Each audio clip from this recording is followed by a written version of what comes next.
بلوچ یکجہتی کمیٹی کے مرکزی ترجمان نے کہا ہے کہ حدہ جیل کوئٹہ میں حال ہی میں تعینات ہونے والے جیل سپرڈنٹ سید حمید اللہ بہچی مسلسل بلوچ یکجہتی کمیٹی کے رہنماؤں کو ہراساں اور تنگ کر رہے ہیں۔ جیل سپرڈنٹ نہ صرف سیاسی قیدیوں کے قانونی و انسانی حقوق سے انکار کر رہے ہیں بلکہ آمرانہ اور بدسلوک طرز عمل اپناتے ہوئے BYC کے رہنماؤں کو مختلف طریقوں سے ذہنی و جسمانی اذیت کا نشانہ بنا رہے ہیں۔ اس موقع پر ایڈوکیٹ عمران بلوچ کا کہنا تھا کہ 3 مہینوں کے اندر 3 جیل سپرنٹنٹ انہوں نے ٹرانسفر کر دیا ہے، کوئی نیا لے کر آئے۔ بذات خود یہ ہراسمنٹ کو ثابت کرتا ہے۔ جو اچھے افسر ہوں گے، اس کا مطلب ہے جو پروفیشنل ہوں گے وہ غیر قانونی کام یا پروفیشنل سے ہٹ کے کوئی کام نہیں کرتے ہوں گے۔ جو ایسی کوئی قوتیں ہیں جو چاہتے ہوں گے کہ ان کو ٹارچر کیا جائے، ان کی مرضی کی معاملات ان پر مسلط کیے جائیں۔ اس کے علاوہ بھی آپ دیکھ لیں کہ بیچ میں بیبو بلوچ کو جب پشین شفٹ کیا گیا تھا تو اس رات بھی ان سے باہر کے لوگ آئے تھے، ٹارچر کیا تھا ان کو اچھے خاصا، اور ایون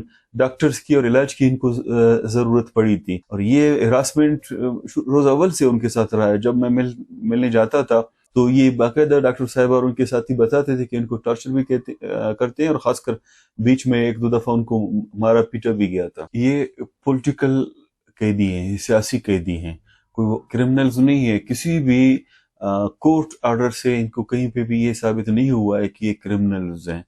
تو یہ ایڈمنسٹریٹو آرڈر پہ باقاعدہ 3MPO کے تحت ان کو جیل کے اندر رکھا گیا ہے، اور یہ ثابت ہے کہ یہ ہیومن رائٹ ایکٹیوسٹ ہیں، ہیومن رائٹ ڈیفینڈرز ہیں۔ انہوں نے ہمیشہ سیاسی جدوجہد کی ہے، پرامن انسانی جدوجہد کی ہے۔ رہنما نے مزید کہا کہ ہم جیل انتظامیہ اور سپرڈنٹ کو متنبہ کرتے ہیں کہ وہ فوری طور پر BYC رہنماؤں کو ہراساں کرنے کا سلسلہ بند کرے اور ان کے قانونی و انسانی اور طبی حقوق کو بحال کرے۔ ہم اس جبر کے خلاف کسی بھی صورت خاموش نہیں رہیں گے۔ وش نیوز، کوئٹہ، بلوچستان۔